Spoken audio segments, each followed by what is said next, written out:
Welcome, everybody. Thank you so much for joining us. So the housekeeping notes as you come in are please mute yourself and put your name and where you're joining from in the chat. We would love to know who we've got with us and where you're coming from. And then I'll put a couple other housekeeping notes about how this is going to work in the chat. And if you have any needs or questions throughout, please feel free to chat me directly. I'll be sort of on technical support in the background here for today.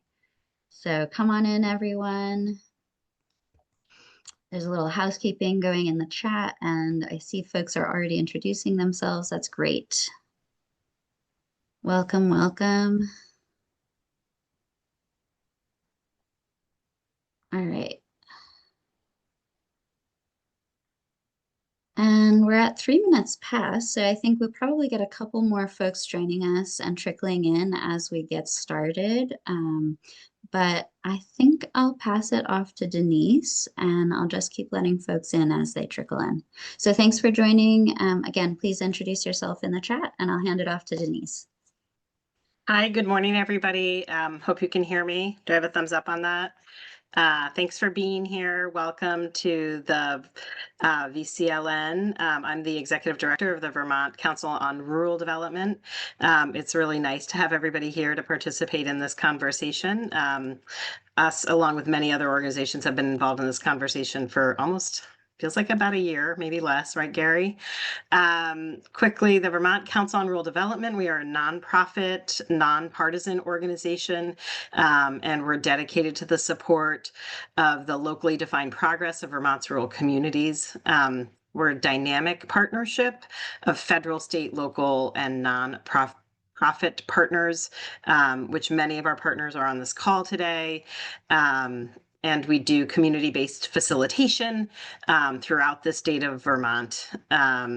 We have been around since 1992, and as a convener of community visits for close to 30 years. And throughout that time, we've built some rural policy leadership that's grounded in all of the work that we do throughout Vermont in rural communities. We're really excited to host this conversation today and to be part of this really important work, providing technical assistance to communities throughout our state. It's something I'm incredibly passionate about, and I know the team is as well. And it's really nice to see so many other people that are interested in helping to solve kind of multifaceted issues that are going on with rural technical assistance.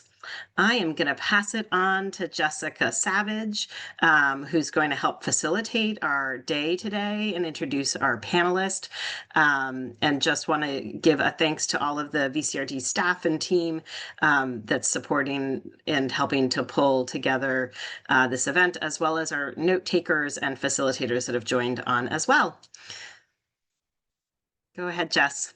Great. Thanks, Denise. And thanks everybody for being here. It's so nice to see some familiar names on these little black squares in front of us. And I hope that you knew when you signed up for this that today is a very interactive workshop. So this is one of those workshops that's more about hearing from you. So I just wanted to name that right up front.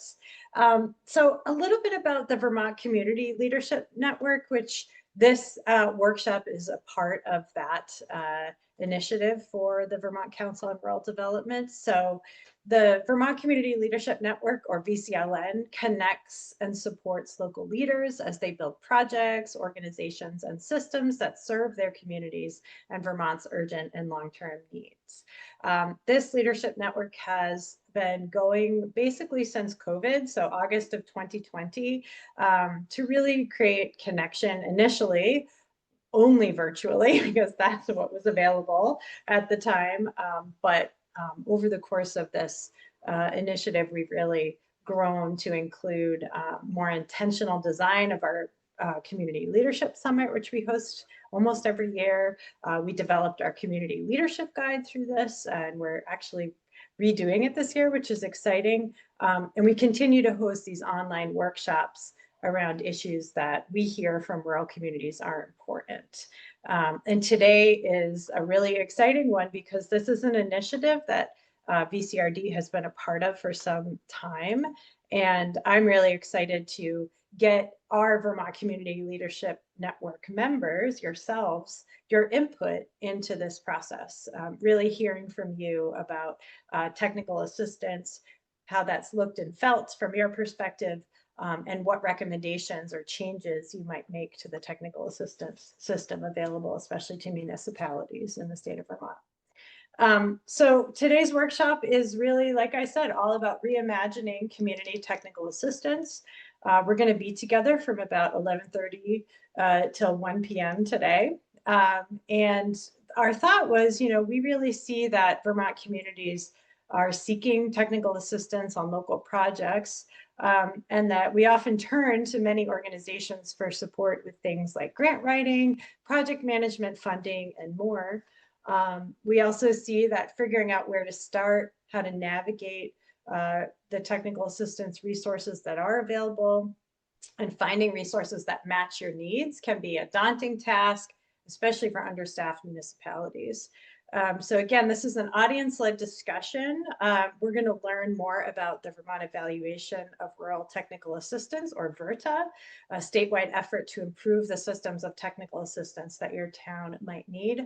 We're going to be learning from the UVM Center for Rural Studies and the Department of Housing and Community Development and other partners participating in VERTA. And our goal is to really hear from you. So we're going to, given the number of attendants who might be pivoting on the spot with our plan, and that's okay, but really wanting to make sure there's plenty of time. In fact, the bulk of our agenda will be listening to your advice and thoughts on what we could do about technical assistance. So our plan is to hear from, we're going to hear from Gary Holloway up there in my right corner, from the Department of Housing and Community Development. Gary is the downtown program manager and a close partner and friend of VCRD and many communities throughout the state, as well as we're going to hear from the Center for Rural Studies. Andrew Brown, I believe, is doing the presentation, but he works hand in hand with Michael Mosier there at UVM Center for Rural Studies. They're going to give us an overview, a few minutes of what they've learned so far, where this came from, and some initial findings from the survey and focus group work that they've done. And then we're going to, initially we thought we were going to break into 6 breakout groups because we thought we were going to have like 60, 70 people.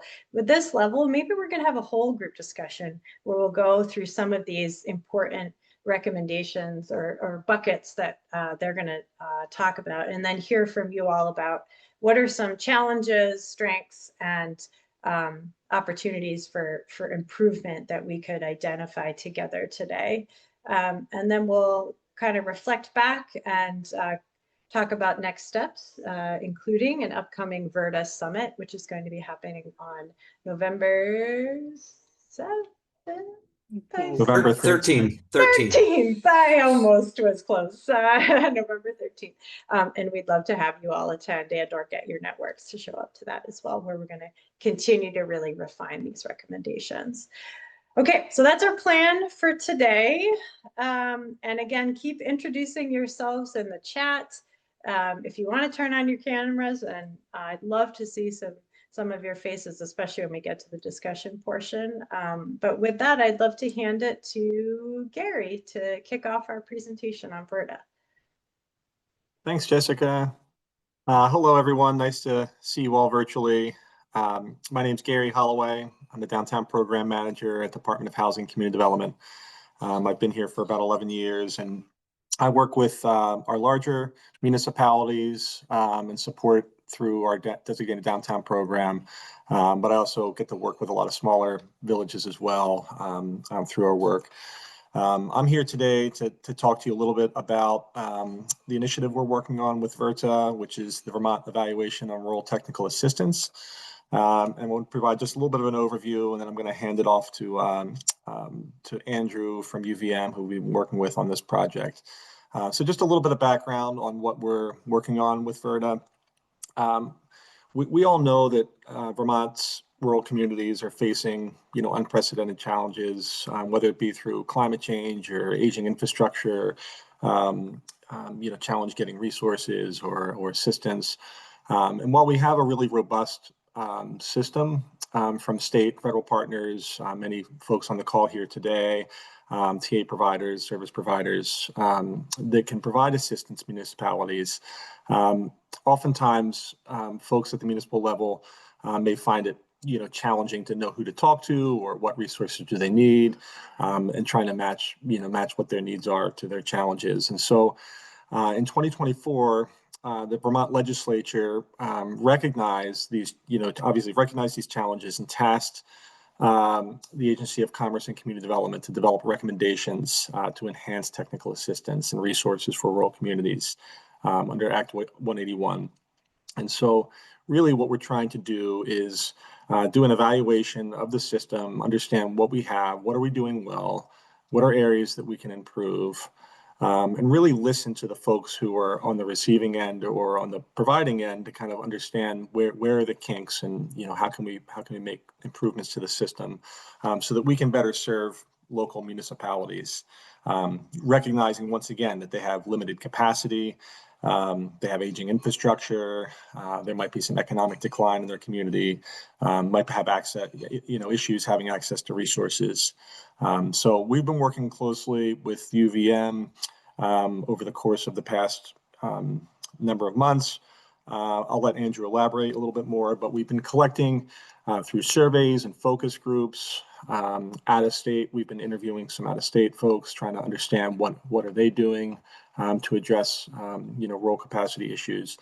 So all of this information is going to get put together into some recommendations that we can then look at short-term, longer-term objectives and how we can collectively work together to make improvements to the system so we can better serve our local communities. So that's in a nutshell. We're hoping that your input today will help help inform the direction. We hope that November 13th you may be available to kind of look more closely at some of the findings from the study, and then ultimately putting our minds together to really look ahead for the next decade and how we can just strengthen our our approach so we can see our great Vermont communities continue to thrive. So that's it on an overview. I'm going to hand it off to Andrew, who can introduce himself and provide a little bit more context on this VERTA study. Thank you so much, Gary. Hi, everyone. Thank you, VCRD, for hosting this. Gary, thank you for helping to lay the stage for what VERTA is. I'm Andrew Brown from the Center for Rural Studies at the University of Vermont. We are a fee-for-service applied research entity where we help organizations of various type to answer the questions that they have or try to provide some direction towards the questions that they have. And so as Gary was talking about, the Department of Housing and Community Development had some questions. So in working with them for the past almost 10 months now, I have been doing a fair amount of work to help lay the direction or to help point them in the direction as to where things are going. So I have a couple of slides here just to help share what we have been doing and where we are going. So the Vermont Evaluation of Rural Technical Assistance effort is led by the core team members you can see here on the screen. So certainly big help with Department of Housing and Community Development and with the funding from the University of Vermont's Leahy Institute for Rural Partnerships. This one certainly helped to make this work possible. Gary had already mentioned a little bit about what rural Vermont communities have been facing. And so just expanding upon that a little bit, the legislature through Act 181 really did have the request or directed ACCD to come up with these recommendations to help strengthen the rural technical assistance system and resources that our communities experience. And so our purpose here is really to do the deep dive research, do those listening sessions, help to understand what's going well, what are the challenges, and what are some of the recommendations that the system has to really move it forward and to improve upon it, while at the same time trying to help and strengthen and reinforce what is already going well. trying to help ensure that we can have a well-coordinated system and all coming through from actionable recommendations for integrated technical assistance. In terms of the things we have done to date, we've done a few surveys where we have heard from over 120 municipalities. We have heard from over 35 providers and funders, and we do have a legislative survey that is in progress. At the same time, we have conducted 22 regional focus groups with municipalities all around the state. So no matter what corner or county that communities lie in, we have had conversations with potentially you, some of your neighbors, some of your friends, some of your colleagues, to really help get at, here's what we think we've heard from the survey, but now let's dive a little bit further into these challenges, into these strengths, and into some recommendations. While at the same time, also been doing interviews with funders and providers. So really trying to peel back the layers of the onion in terms of some of the things that we have been hearing. Along that line, coming up, you can see on our timeline here, the work that we have completed in the green circles. Currently at the end of September, getting ready to put that yellow star into a green circle, of closing that work up to really get into the initial findings of, after over 9 months worth of work, nearly 10 months worth of work, what are we truly finding? What are we hearing? And I'll have a little bit of a teaser coming up shortly in terms of some of the large buckets that we've found to date, and looking to you all to really help expand upon that a little bit more. In November, as Jessica has mentioned, we're going to be hosting a summit, really getting at that point then of, with all of these results, help us now prioritize, help us now through interactive opportunities to really engage about 150, 175 of you in this process of, here's what we've learned to date. Now let's get those recommendations for the legislature ready to really move the system forward so that come December, we can ensure that this process has been able to produce the results that it can. And so I really want to make sure to make that plug. Hopefully you all can see on your screen the QR code and or the link to pre-register for the summit. We would love to have you. We really want to make sure that we can hear your voices, that we can get your perspectives in this effort. And so please make sure that you can pre-register and or hold November 13th at the Vermont State University Randolph campus. We'll be having that summit from approximately 9 to 3 for that day of action. And so would love to see you there. And so as I promised, we will be, or I do want to give you a little bit of a teaser as to some of the things that we have found to date. And so some of the themes that we're hearing are things like, whenever communities have these funding applications or have these community and economic development projects, there are some significant funding administrative burdens. So the things, the tasks that communities are being asked to do are really going well beyond what many feel is necessary, and really sort of like checking the boxes to get the funding, to get the resources necessary to do the work is a significant burden. And or once they receive funding, being able to comply with all of the requirements of this work is something that is a significant burden that we are hearing about and want to talk with you all about more. Project management capacity. We know that communities are understaffed to do the work that they then are applying for and trying to carry out. We have many elected and appointed individuals in communities and community volunteers who wear more hats than their heads can fit. And so really trying to further understand and tease out this piece of information. Another finding is the disparate system of information and opportunity resources, and really the ability to access the information communities need to help inform their opportunities for community and economic development efforts. And so being able to find those resources is difficult. Being able to understand these resources is difficult. Is something that we have definitely heard about significantly in our efforts to date. We've been hearing a lot about the funding eligibility and priorities mismatch. So there are entities who are providing funding, which is a great thing for our communities, but at the same time, many of our communities are telling us that what the entities are looking for is just not what we can do. And so there are many instances we're hearing about where we have the square peg in the round hole. And so trying to get some recommendations here about squaring that round, or rounding that square peg, so that way we are able to have a system that can help to provide municipalities and our communities with the resources necessary to do their work that also aligns with their own priorities. We know that municipalities and communities around the state are not cash flush, are not resource flush financially.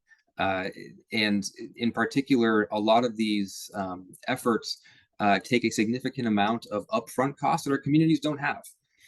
And so trying to get at recommendations that can help to address that.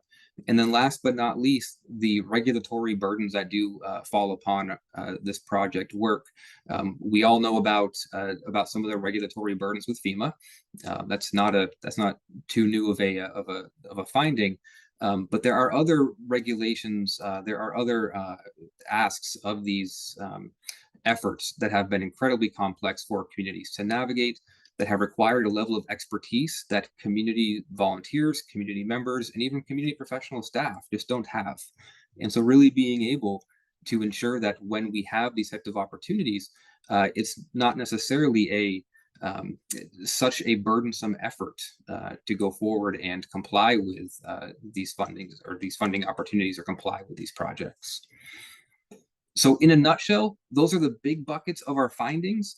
We will be sharing so much more on November 13th, but I don't want to spoil that too much more. And so with that, really looking forward to the conversation today, looking forward to hear about your experience in relation to these buckets. And with that, I believe I'm turning it over to Jessica. Yes, thank you, Andrew and Gary. And VCRD has been a part of the steering committee for this project since the inception. And it's been really great to see that the state is paying attention to an area that we know is a pretty persistent set of challenges and opportunities that we hear about from rural communities all the time. And so the next part of our meeting is really hearing from you all. I'm looking around the participant list, and I'm seeing both people who I know have provided technical assistance and those who have received technical assistance or might be interested in receiving technical assistance. And we're going to be doing a little bit of out loud pivoting, because while we had over 50 people register for this workshop, right now there's really only, I think, 15 or 16 participants. We have a lot of VCRD staff, as well as UVM and DHCD staff, who were so generous with their time to be available for facilitation and scribing. So we've come up with this plan. So everybody pay attention, including our facilitators and scribes. So given the numbers that we have and wanting to have a really robust conversation, our idea is to split our participants in half. So we would have 2 breakout groups. As Andrew noted, there are about 6 buckets of themes that keep coming up time and again from people who are receiving technical assistance, especially, but even those that, like us, who provide it, these resonate, right? So we're thinking we would take those buckets and split them in half and try to do it in a sensible way. So we're trying to put like things together. It's not perfect, but like things. So if you wanted to choose option 1, breakout 1, you would, if you want to talk about, so participants, I'm looking at you, if you're like, I want to talk about the challenges and strengths and ideas for change around funding stuff. So funding stuff is funding eligibility, funding administration, municipal funding capacity. That would be breakout group number 1. So I've put the funding stuff all together. Breakout group number 2, you would want to be talking about project management, accessing information about opportunities and resources, how to navigate and find information about what's available to you for technical assistance or funding. And then regulatory burden. So that's another aspect of challenge and opportunity that we've heard about from municipalities as well. So that's our proposed split. In those 2 groups, we will have 2 facilitators and 2 note takers. So the 2 facilitators will be myself and Denise. High five, Denise. We gotcha. And then we'll have 2 note takers. So we're thinking, since UVM is the one wanting these notes, let's just cut out the middleman. Andrew and Michael will be our note takers. So you'll have that direct note taking right there and then. And then anybody else who's joined us, either in a facilitation or note taking capacity, you're welcome to listen in. You could choose one of those groups that you're like, ooh, I want to hear more about this, or really understanding that some of you took time out of a very busy schedule to be available for this, who might have eye appointments, or Jacob needs to fix our housing system for the state of Vermont, whatever. You can choose to stay or go and listen or not. So that's our plan. And I'm kind of slow rolling this so everyone feels comfortable with this. I'm seeing a couple people dropped off. They probably got the memo like, oh, I'm gonna have to talk, and that's okay. Or they had something else to do. So Lauren, do we feel ready to launch these breakout groups? And if so, does anybody have any questions about what we're gonna do next?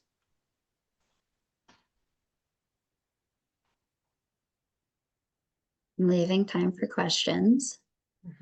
But not seeing any just at the moment. So folks, when I open these up, you will be able to choose which one you want to go to. And then if you're having difficulty with that, I can also help you get to the right one. So you can put the one you prefer in the chat. And I just want to remind folks that you can go to either of those links about VERTA to find more information. I'm sure you can email Andrew or Gary directly. I'm just putting you out there as some of the contacts for this project with any direct information you want to share with them or feedback. And then remember that this is being recorded. The breakout rooms won't be recorded, but we will be taking notes and we'll share the information and resources that are shared after this, as well as the recording to the participants and those who signed up but weren't able to join. So I'm going to open the rooms now. Please do choose whichever room you want to go to. And if you're having trouble with that, just let me know and chat me which group you want to be part of. Back in. Welcome back. Welcome back. We'll do just a little closing debrief so both groups can hear from each other. And then we'll wrap up for the day. Thanks for coming on back.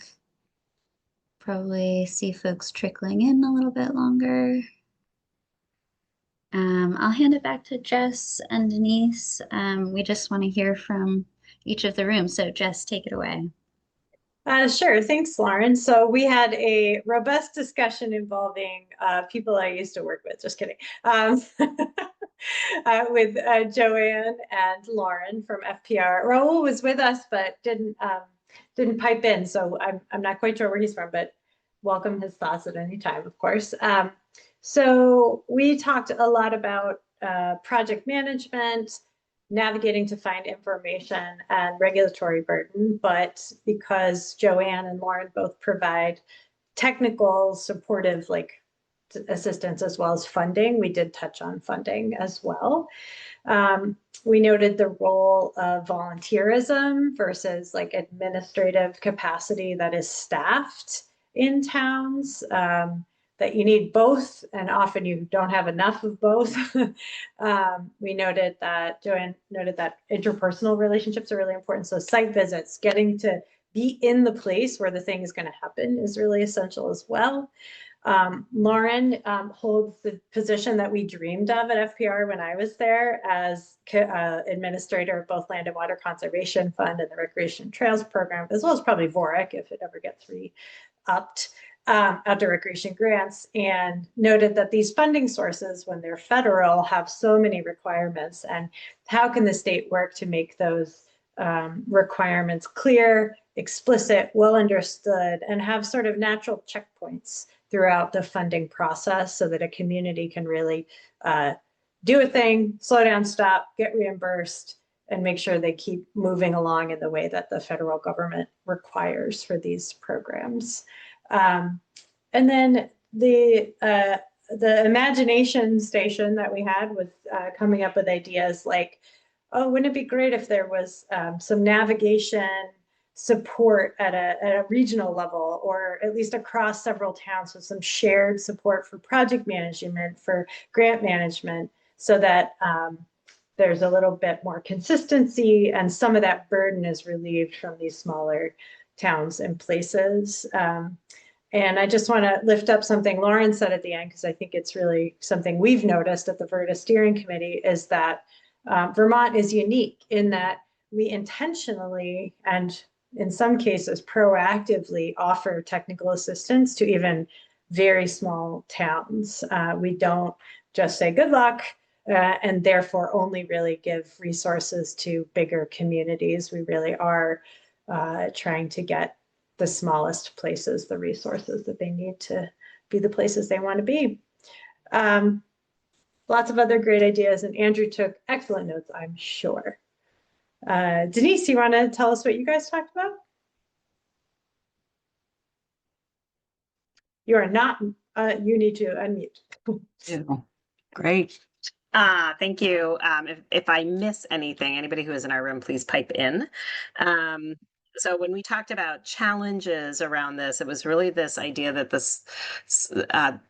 scoping of the project, by the time they're applying for money, the scoping hasn't really been done. And so you're applying for money that's just not enough to finish the project. It's also scoping and timeline of funding was really a big issue that we talked about.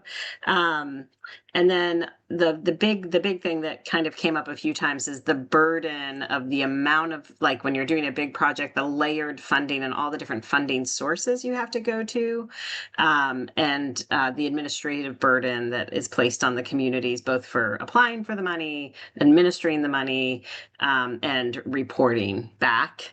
And then so the stacked funding just came up like a lot. Like how can we kind of get rid of that that model, even though it was probably a well-intentioned way of doing things. The thing that we talked about in terms of like what's working well in Vermont, and I think we all know this, and you just touched on it, is kind of like the small size of Vermont. People know each other. It's easy to pick up the phone and even talk to another community that might have just done a project that you're looking at, and getting resources that way. But it also hinders the capacity of communities to be able to do the work because of the small scale. And then our brainstorm idea was kind of this like all-knowing, like how do you create a project? I think Marlena might have brought this up, or Bronwyn, apply for something, and if you're not the right funder, how do you get it to the funder that might be the right funder? Like, how is there more communications between funders?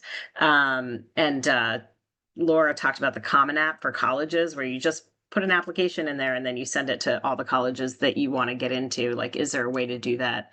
Or funders bid on your project? Wouldn't that be fun?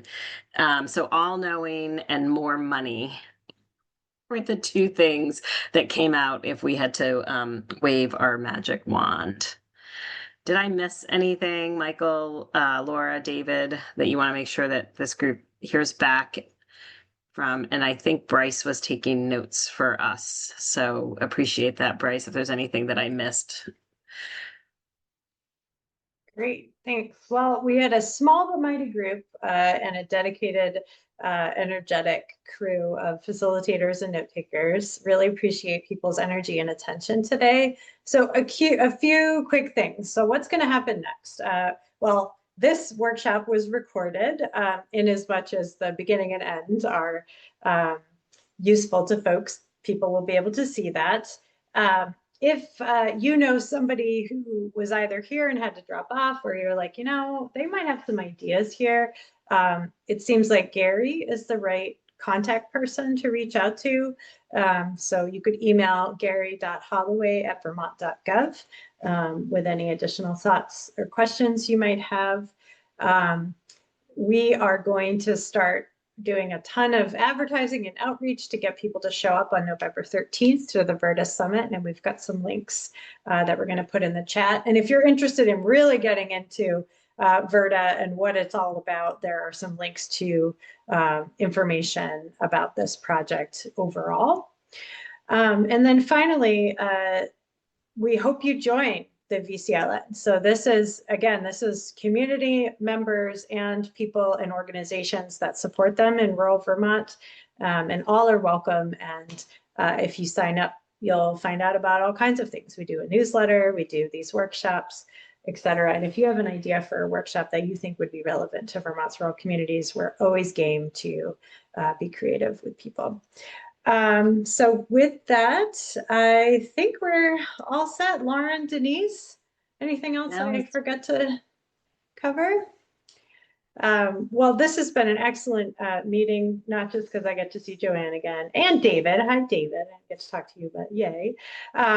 And meet Lauren, who, again, is the dream role we always wanted up here. But it's just so important, I think, to know that the state is really paying attention to this, because rural communities need support. They need each other, and they need all of us to really listen to and try to modify the way that we provide support to help make their dreams happen. So thanks again to everybody. Yeah. And we hope you'll be in touch with us soon. Thanks, everybody. Have a great rest of your day. Take care. Thank you all.